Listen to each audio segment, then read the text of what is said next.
Mga kapatid kong Pilipino, nandito na naman ako sa harap ninyo. Ako yung may reklamo, hindi ngayon kayo sa akin kung ako ang magreklamo sa inyo. Una, itong quarantine natin, enhanced o it's really intended to protect the other guy. Kung ayaw mo na maprotektahan ka, then the reason behind kung bakit ka pinipigilan is para sa kapwa-tao mo. In the sense na kung ayaw talaga ninyong maniwala, nagmamatigas ang ulo ninyo at kulang yung disiplina, talagang hindi ito mahihinto. Kasi every time magdidikit kayo, nakita ko, nagsasabong kayo, may painom pa. I'm calling on the local government units to kindly just follow the direction or guidelines. Hindi nga naman ako namimilit. Hindi nga ito martial law eh. And even dyan yung martial law, you do not put people in prison. Walang rason ang martial law kasi wala namang virus dyan, wala namang bacteria, wala namang whatsoever. Hindi nga naman ito martial law, pero parang martial law na rin in the sense that I have to impose something on you for your own good and for the good of the country and people. Sa akin, pag ayaw mong sumunod, ako lang ang if you ask me, sige, bahala kayo. Pagdating ng panahon, huwag kang pumunta sa akin, magpa-ospital ka, tapos ako pa ang pagastusin, no? Ginusto mo yan eh. Ngayon, alam ko na sabik na kayo. Para kayong taga-bilibid, lahat tayo, pati ako. Hindi na nga ako makauwi sa Davao. Birthday ng apo ko, birthday ng yung partner ko, birthday ng anak ko, hindi makauwi. Bakit? Hindi ako pinapayagan ng mayor doon na makapunta. Walang eroplano na may pasahero makalanding sa Davao City. Pinagbabawal ng mayor doon. Kung sang-ayon ba yan sa instruction ko o yung rights of the people to travel, malaking debate na yan eh. At saka ayaw ko makipag quarrel with anybody, especially the mayor of Davao City na anak ko, hindi naman nung patalo yan. Magsisigawan lang kami, mukhang gago kami sa publiko. So, sundin lang natin. Ako mismo, gusto kong umuwi, birthday ng anak ko, birthday ng apo ko, birthday ng partner ko, hindi nga ako makasakay ng eroplano kasi hindi ka palan, you are not allowed to land. That's the problem. So kung pilitin mo, baka puntahan ka doon at ayun the mayor.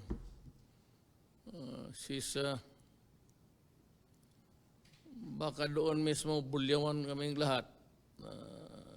Wala tayong magawa dyan kasi yun ang patakaran niya to protect the people of Davao City. Wala ho may gusto. Ako mismo naiinip na. Nagmumura na ako.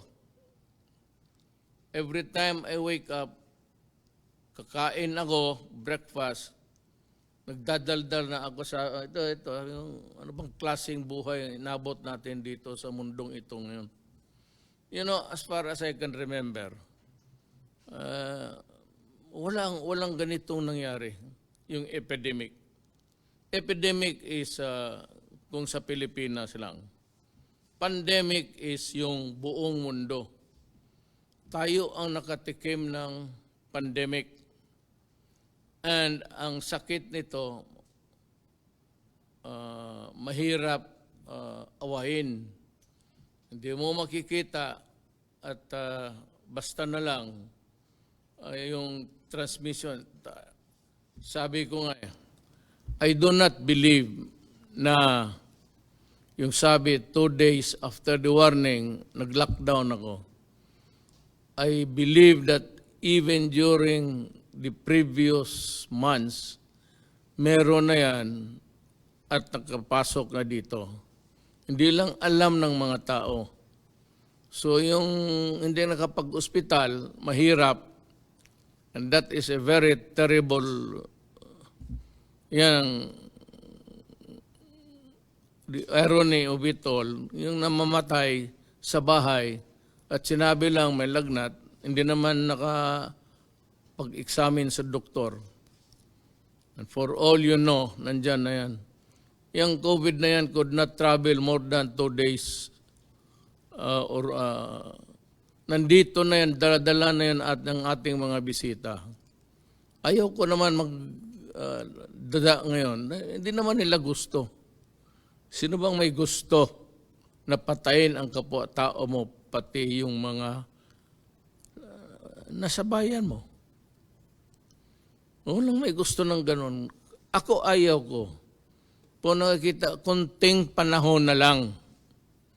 Sinasabi ko sa inyo yan, nagbabasa ako at nakikinig ako, lahat ng istasyon, BBC, kung ano na lang, at yung mga briefer, meron akong mga hindi bakuna. Kasi yung bakuna galing talaga sa loob ng tao kukunin, tapos i-culture. Ito ang ano nila, parang killer. Inumin mo, hindi naman galing sa katawan mo, it's a chemical, I suppose. Tapos papatayin yung problema nito, pati yung ibang cells, papatayin rin niya. That could be a problem. But the experiments are getting into a high gear. Baka makakita tayo ng lunas in a few days.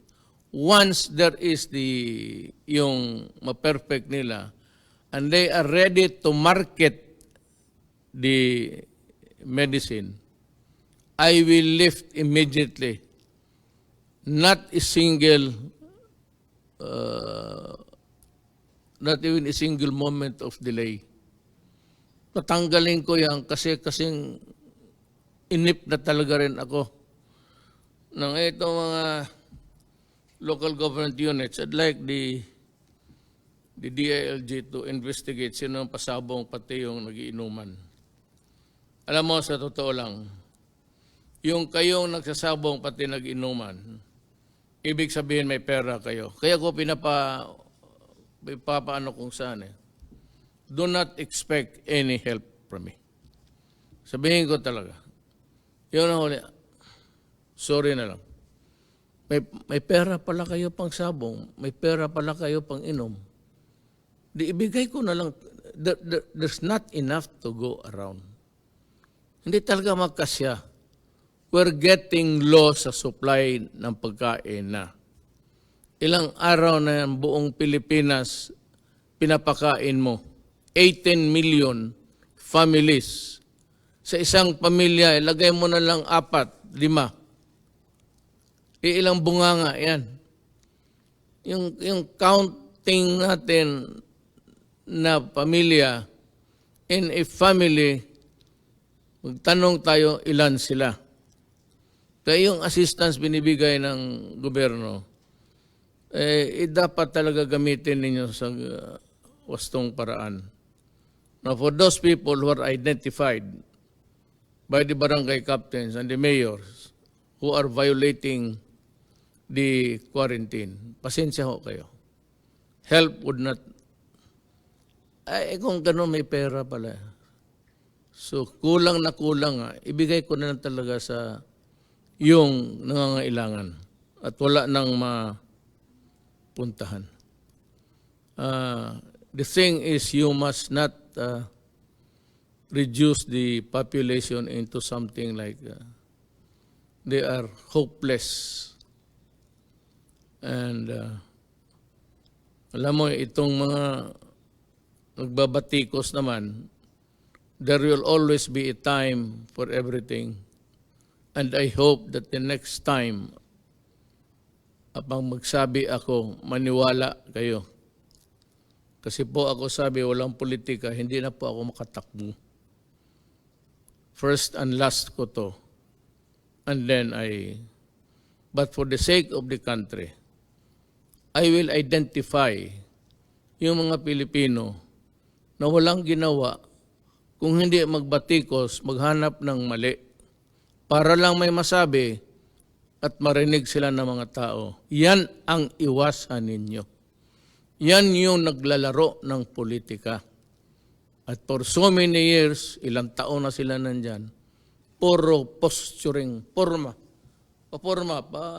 choy, pretty boy. Marami yan. So may mga babae rin na yak-yak ng yak-yak, wala namang ginagawa. Sa panahon nila, puro corruption. Mamakalinis. Huwag ko kayong makinig dyan. Dito kayo makinig sa gobyerno. Total, ako ang nagdadala. I'm telling you, we're doing everything honestly. Hindi kami humahawak ng pera. Maraming mga milyonaryo nagpunta, nagsabi, magbigay ng tulong, ipapadaan sa, alam mo na. Siyempre, para malaman ng presidente, talaga nagbigay sila. Sabi ko, hindi ako nagtatanggap ng pera. Idiretso ninyo yan doon sa ospital. Do not, I'd like to, this is also maybe for the information of everybody. Do not come to me bringing money. I do not accept. Ayaw kong humawak ng pera. Kasi ayaw kong magkwenta. Pag siningil ka balang araw, saan yung, ayaw ko ng ganun. Gusto ko wala. Para pagdating ng panahon, sabihin ko, anong kaya mo dyan? Ano bang hinawakan ko? Gaya ng itong mga komunista, mga left, intelligence fund. Intelligence fund, hangin yan. Kukolektahin yan. Tapos pagdating ngayon, itong budget na ito, yun ang guide natin paano gastusin sa nakolekta natin. Pero wala tayong pundo na paghati-hatian natin yan. Yung savings, iba yun. Yun ang ginagamit ko rin. Pag maubos yan, then we start to borrow. Pag wala nang naubos na yung pautang, then we sell the assets of the government. I hope that this dilemma that we are facing now will end soon. Lahat naman tayo nagdadasal. Ako, I seldom pray. Believe me. Bihira ako na medyo, hindi naman nakaluhod. Nakaupo lang sa kama. Tapos, calling the Almighty God to have mercy on His people for all mankind. Kasi ipit tayo. Kung wala na tayong ibang nasa kanto ka na eh. Wala ka na ibang matawagan. Hindi mo matawagan kung ano, mga eksperto hanggang ngayon. Nabubungo na kung paano nila gawin ang vaccine. But, sabi ang bakuna is about 2021. Ang bakuna. Pero yung ibang medisina, yung mga killer antibodies, nandyan na ata. Pero yung bakuna which should give us a permanent immunity sa sakit na yan, wala pa. So itong killer, baka pagkatapos you are not careful, babalik rin. Now ngayon, bakit ayaw mo lang baski piecemeal? Sabi kasi ng mga experts, hindi naman ako expert. Hindi ako abogado, hindi ako doktor, abogado ako. So nakikinig lang ako sa mga doktor, lalo yung mga doktor na bright, na may sinasabi sila na if you lift the quarantine hastily, baka sabi ko nga, yung first, second, and third wave, hindi ko nga alam kung nasaan tayo. Nandiyo dito ba tayo sa first o second? Kung nakinig kayo sa akin the last time, maintindihan ninyo yung salita ko. Kung hindi nakinig, wala na akong magawa. Hindi ko na balik-balik yan dyan. Mapayag naman ho tayo sa makalabas kayo, makabili ng pagkain to survive. But kung sabihin talaga ninyo na gutom na walang pagkain, hintayin lang ninyo, paalamin lang ninyo ang barangay captain. And I'm sure that we would have the food that needed to be on the table. Kaya ito ngayon ang sitwasyon. I'm just asking for your disiplina, kunti. Kasi pag ayaw ninyong maniwala, mag-take over ang military pati police. I am ordering them now to be ready. Ang police pati military ang mag-enforce sa distance, social distance, at yung curfew. Sila na, parang martial law na rin. Mamili kayo. Ayaw ko.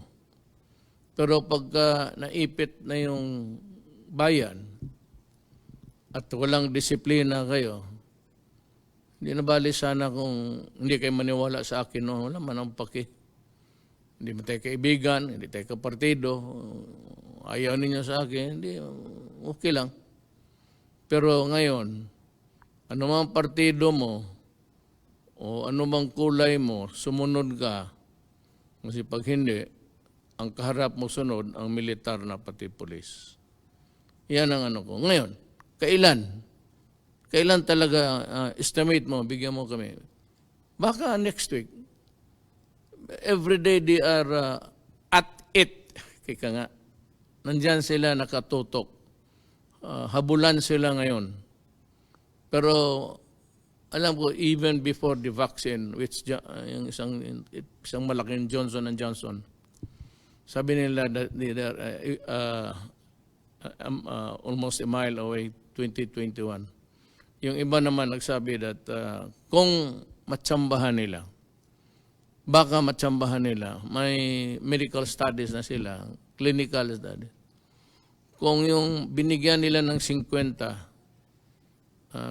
persons, lumusot lahat na may COVID, baka swertihin tayo. Swerte yan ng kumpanya, swerte ng tao sa mundo. Ngayon, ang ating total, kita mo ang ating total, it's 5,660. Ano na lang kaya kung hindi tayo nag-lockdown? Dikit-dikit kaya sa MRT, nakatindig, nakamatabi, mag-ubo. Ano na lang kaya yun sa mall? Ano na lang kaya ang mangyari kung yan sa palengke? May mga palengke dito, okay lang. Survival to, pati kakain. So people will have to go to the palengke to buy food. Isa-isa na lang, magsakripisyo ka ng isa, huwag naman kayo lahat lumabas. Magsakripisyo ka lang ng isang tao sa pamilya ninyo. It could be your husband. Pero yan lang, pagka nagkasakit, at least isa lang. Kisa magsabay kayo lahat, baski doon sa bahay, huwag kayong, lalo na kung may ubo, i-isolate mo na siya. Kung isa lang yung kwarto ninyo, di doon siya sa kanto. Maglagay kayo ng kumot dyan, latag mo dyan sa lugar niya para at least yung ubo niya. Dali naman yan. Yung ang panyo, lagyan mo lang alcohol, doon mo ibuga. Okay na siguro yan. Yung wala nang iba na kwarto ninyo, bili lang alcohol, mura. At least you can afford it. Sabi ko nga, kung ano lang, kamay-kamay lang, walang problema yan. Maglagay ka lang ng drum dyan, puno ng gasolina. Ilagay mo lang yung kamay mo dyan. Patay na yung... But these are things which we think that we'll have to resort to. In extremis, ika nga yung wala na. Ngayon, ang maganda nito, kasi 5,660 cases, ang 435 naka-recover. Ang 362 patay. Yan lang sa Pilipinas. Ewan ko sa probinsya, I do not have the, maybe this is yung data dito is all over the Philippines. Kaya hindi ko masisi yung anak ko na pati ako. Akala ko nagbibiro eh. Nung una sabi ko, uwi ako. Tapos sabi, tumawag kay Bong, sabihin mo kay Mayor, kaya hindi ko siya papayagan maglanding.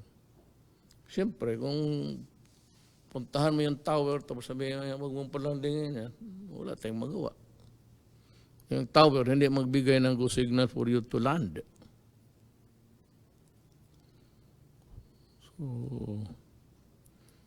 So ulitin ko yung nahuli. Yung nahuli na pinaglalaruan ninyo yung pera ng gobyerno, intended to help you. It's not na lahat kayo kinukundin ako. Probably there are about 80% na ano. Pero yung 20%, mga tarantado talaga. Ang problema, kung yung pamilya na yan, yung asawa, kasali sa 20%. So magsusugal ako ngayon. O para sigurado, ang pera hindi masugal, hindi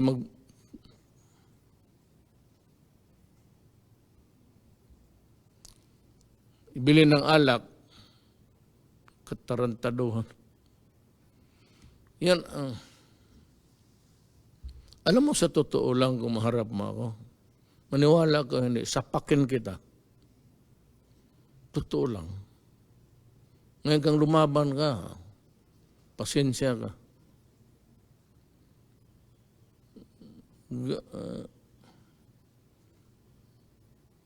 Ganun talaga.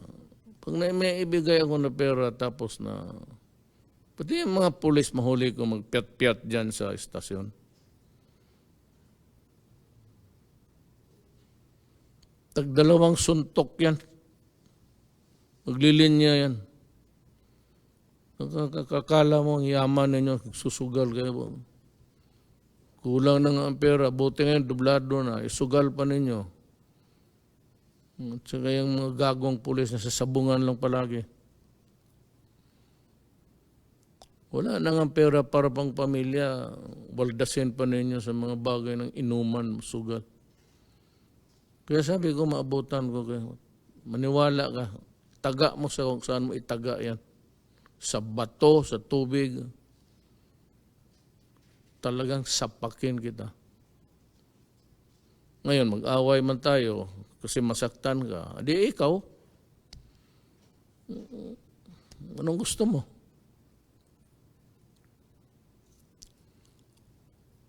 Buti magkaintindihan tayo. Hindi ako napagtapang-tapangan. Lahat naman kayo matapang eh.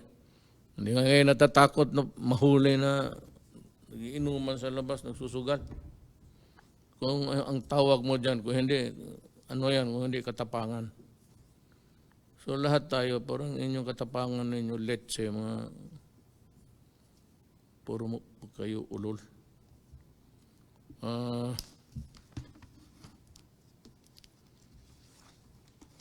Itong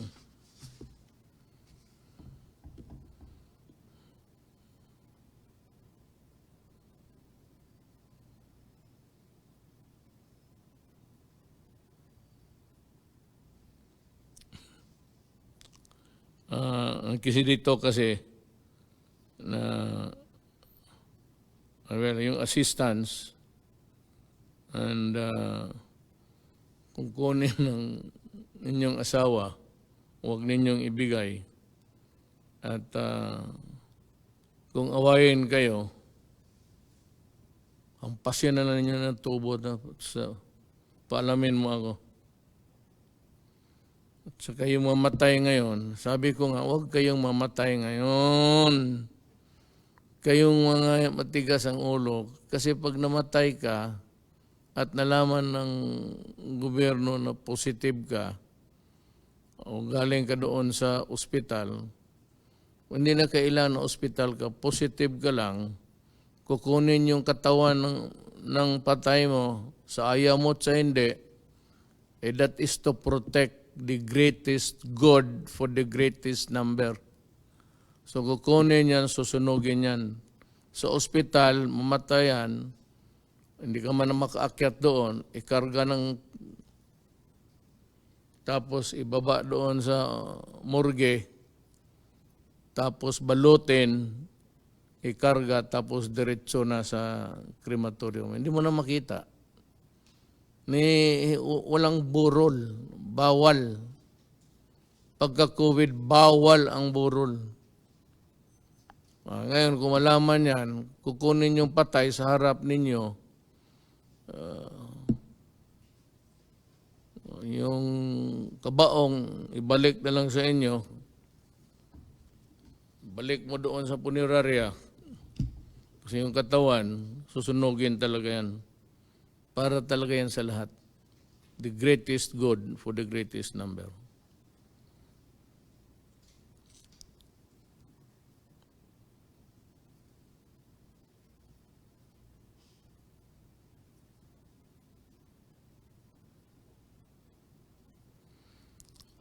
Gobyerno lahat.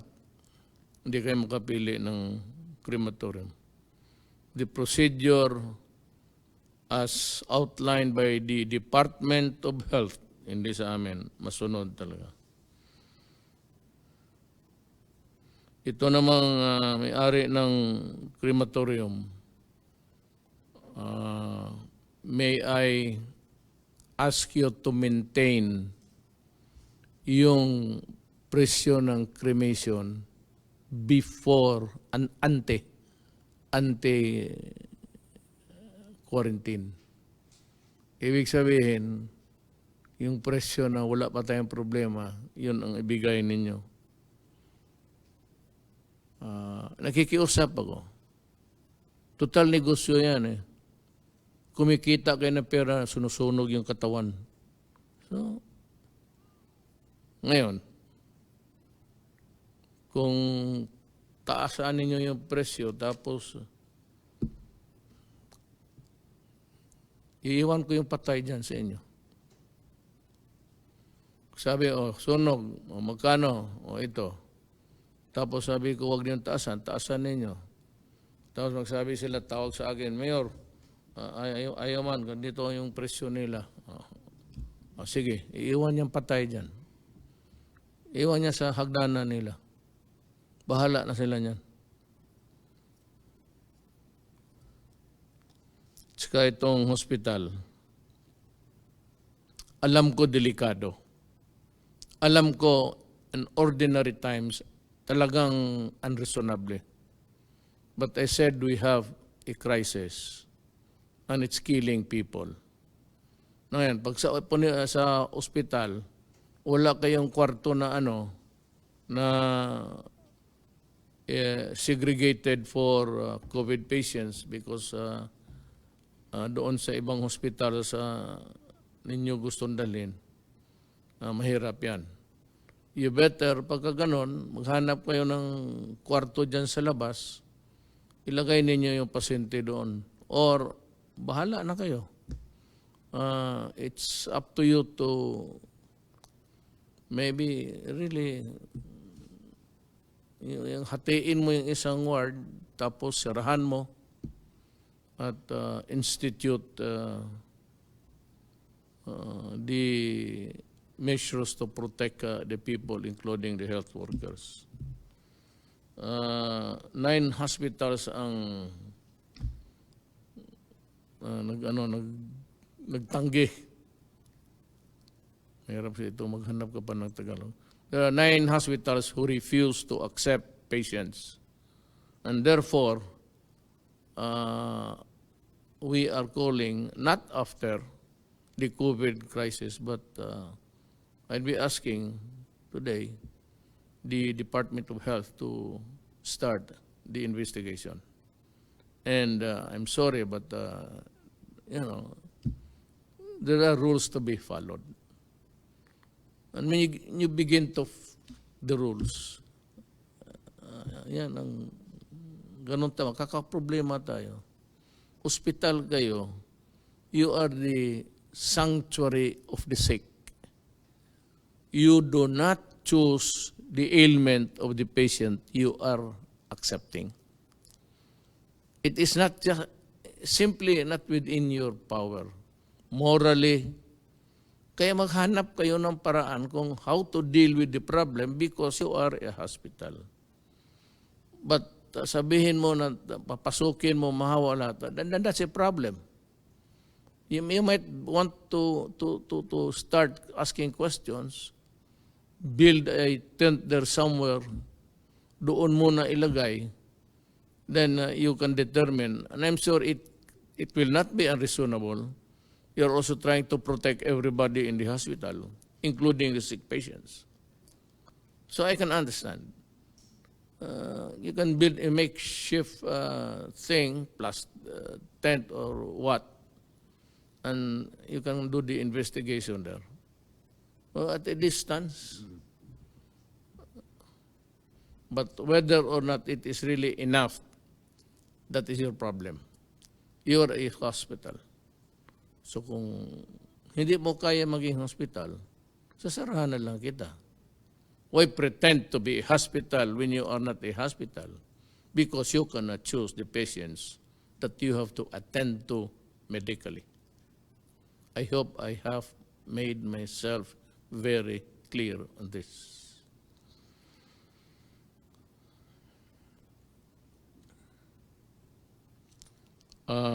Also for the doctors to take note of what happened to the patient, because questions will be asked later, and you will be in a position to answer correctly.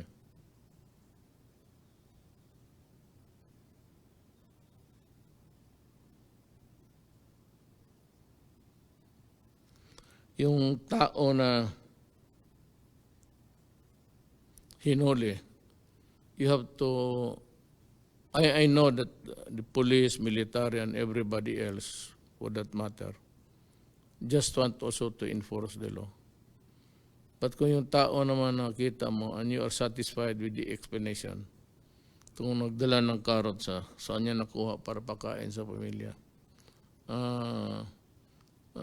sabihin mo saan siya nakatira. And kung hindi na wala namang sakit, for the police to ipasa na lang. Kung taga Tondo, ganun, ihatid mo sa boundary, tawagan mo yung police doon na ihatid ninyo sa, kasi nakatira sa dyan sa Tondo, kayo na maghatid. And let the barangay captain know, inform him of the situation, that there's a guy here, family was not eaten for,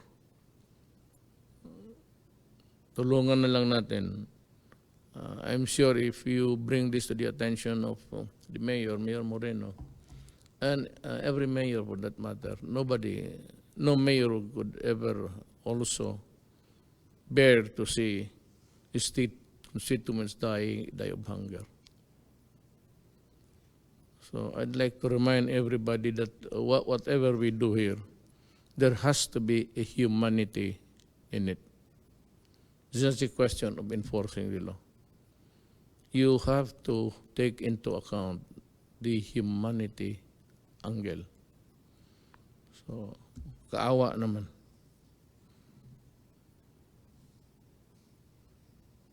Kunting tiis lang, sabi dito, kunting tiis nga, ako mismo, sabi ko sa iyo, 3 birthday. ang masakit sa akin kasi ang nagbawal sa akin mag-land, ang anak ko. So sa panahong ito, kung ano yung pinapaira nila na batas, wala akong magawa. Because they're trying also to protect the people of Davao City.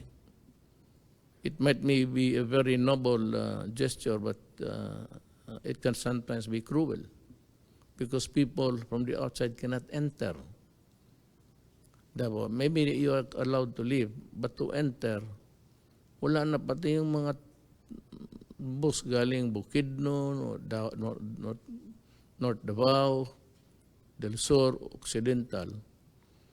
A lot of those residents may mga anak, nag-aaral.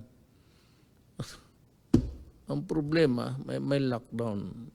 And you know, I have to admit it.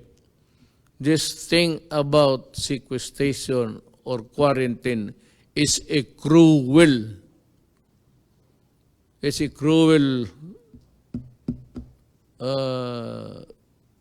action by the government. Hindi madali ito. Pati ako nasasaktan. Problem is, kung magdikit-dikit tayo uli, palabasin ko kayo lahat, magsakay na naman kayo ng train, lalo na yan, marami ng puntahan kasi ilang araw na bara. Magdikit-dikit na naman tayo, isang ubo lang, haros yung. Kasi kung hindi ko nilockdown ng Pilipinas, no? Kita mo yung mga bansa na, hindi naman, I don't know if it's kayabangan rin ng mga leader. Ayaw. Dito tayo ang nauna sa Asia. Tayo talaga ang nauna sa Asia. Maybe, hindi naman ako nagyabang, maybe because I was really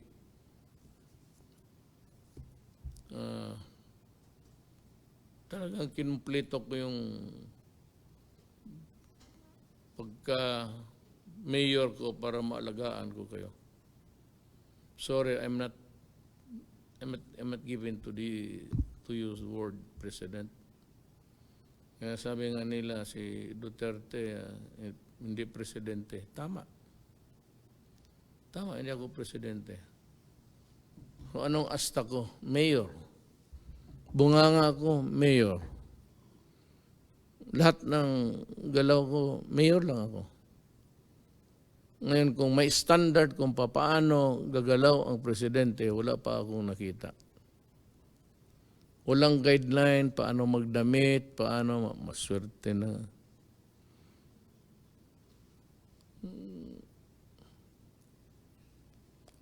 Wala. Pero ito yung, ako yung si ako. Ako. So, hindi ako nananakot. Kasi wala naman akong, nananakot ako na mahawa kayo. Kasi sigurado patay.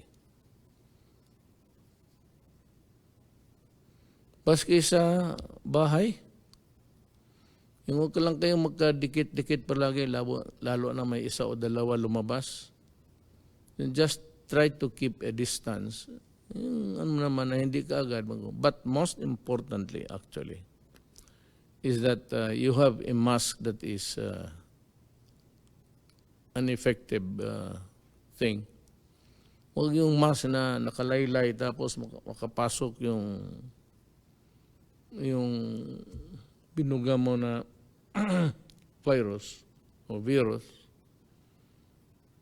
para protektahan mo. No? Tiis ang ano dyan. Kalbaryo to, actually. Ang nakita ko lang na tapos na yung paghirap niya si Yesu Cristo. Kasi dumaan na ang Biyernes Santo, Sabado de Gloria, Sunday nabuhay na siya. Pero tayo parang patay ngayon. Ewan ko ba kung itong ating universe, isa lang tayo sa billions, no? Hindi ko talaga masabi kung bakit ganito ang nangyari sa atin. Sa bahay, mag-mask kayo. Siguro naman na may namigay na ang pagkawala. Maghintay kayo because talagang biglaan ito all over the world. Yung kanilang patay, maabot na ng 25, maabot araw-araw. Ang patay nila is the other day sa America, I think, was 2,000. Mahirap talaga.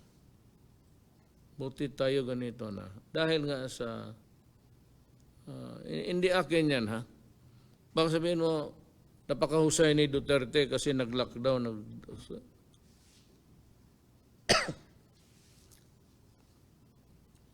Ang may sabi niyan, yung mga doktor, hindi ako. Hindi akin itong social distancing. Itong distance rule. That's not mine. Hintay lang kayo. Sabi ko, pag nandyan na yan bukas, may mga ano na yan, na yung iba atat na rin yung gusto nila ilabas yung kanila antibodies na. Wala ng proseso, antibodies na. Yan, yung iba, usually magkuha ka kasi ng doon sa patay, kunan mo ng dugo niya, i-inject mo doon sa kabayo. Yung kabayo, kaya niya ng yun ang inject mo dandahan sa kabayo rin. Huwag naman bigla, kasi magka-COVID talaga, biktima yan. Dahan-dahan lang, handang ma-immune. Pag marami ng antibodies yung kabayo, doon na kunin yung maraming, dumaan na yan ang kabayo. Gaya ng kagat ng ahas. Kaya sa Mindanao, maraming ahas. Pero hindi ko alam na karamihang kubra lumipat na dito. Nakita mo nagdadaldal. Ayan ang mga kubra. Walang ginawa kung hindi maghintay, magkagat. Just to be able to open her or his mouth. Para sabihin, alam lahat. Tangay may mga tao dyan na sa Kongreso. Lahat. Na baski anong topic, may masasabi talaga. Oh, ganoon yan eh. Magdagdag. Kaya ayaw magpaiwan. Sabi ko, there will always be a time for reckoning. Dating ng eleksyon, sabihin ko sa inyo, kung sino yung tao na dapat pili. Pumili kayo ng baka may next COVID. Kikita mo naman kung sino-sino sila. Ano ang nagawa? Ito lang tanong ko. Dumaan naman kayo. Ano ang nagawa ninyo para sa bayan? Yan lang. Pag sinabi ninyo ako wala, okay wala, ay kayo. What have you done for the country except to talk and criticize and talk? Filipino naman, nakikinig ka dyan sa mga, babasa ka dyan sa mga Facebook.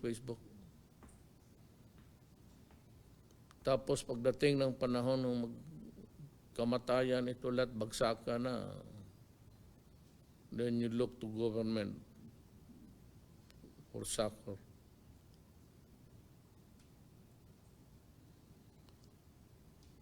So yan lang ang maibigay ko sa inyo.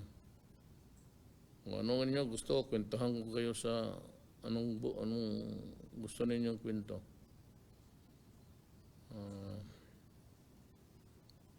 Wala nga. Not in the last generation, even during the war. Sabi nila, matatanda. Ngayon lang talaga sila nagkaroon ng experience na ganito. Tako tayo sa bahay. Sabi nga na isang smart elect, paano natin malabanan yung COVID mayor kung nagtatago tayo sa bahay? correct ka. Yun ang misteryo ng COVID. Nakatago ka na at gusto mong mag-away. Ang awayin mo, magtago ka. Di ba? Magtago ka dahil mahawa ka. Gusto mong labanan, o sige, labanan natin. Paano? Magtago ka. O, ganun rin. Ang China, kasi nagsunod, yung sa UB, saan galing yung doon nag-umpisa itong contamination? Okay na. Nag-lockdown sila 59 days. Nung isang araw, binuksan nila. Maligaya na sila. Sumunod eh. Kasi wala na silang positive. Not one of, not even one sa population. So, sunod lang tayo. Baka magkaroon rin ang mangyari. Para pasalamat tayo. Again, I said, I know it's hard. Alam mo, sa totoo lang, gusto ko na lumabas kaya alam mo bakit? We are running low. Low as in low yung ating supplies. Sabi ko nga, we cannot feed you wherever hanggang kamatayan.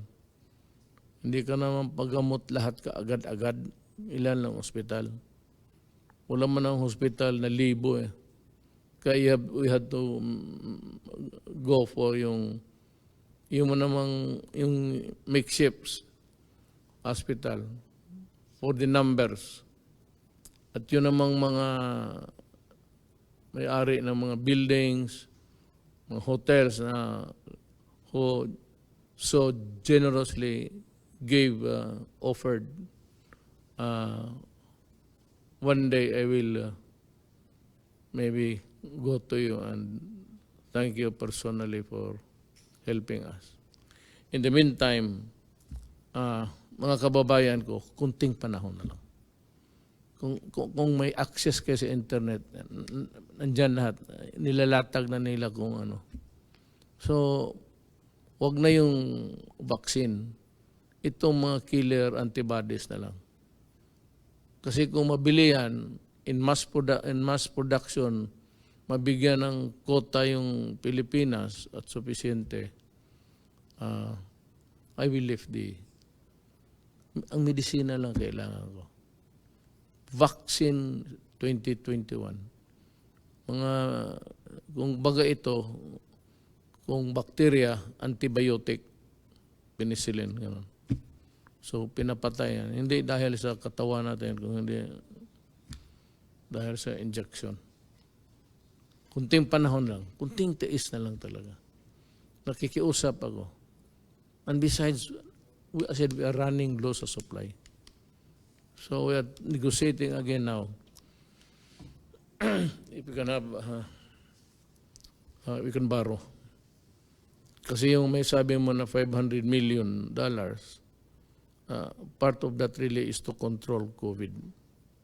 So, may mo talaga yan. Hindi mo pwede gastusin yan sa infrastructure. It's intended just for the human being. So, dadating rin yung panahon na yan. In the fullness of God's time, the antibodies and the vaccines will come. Maraming salamat po.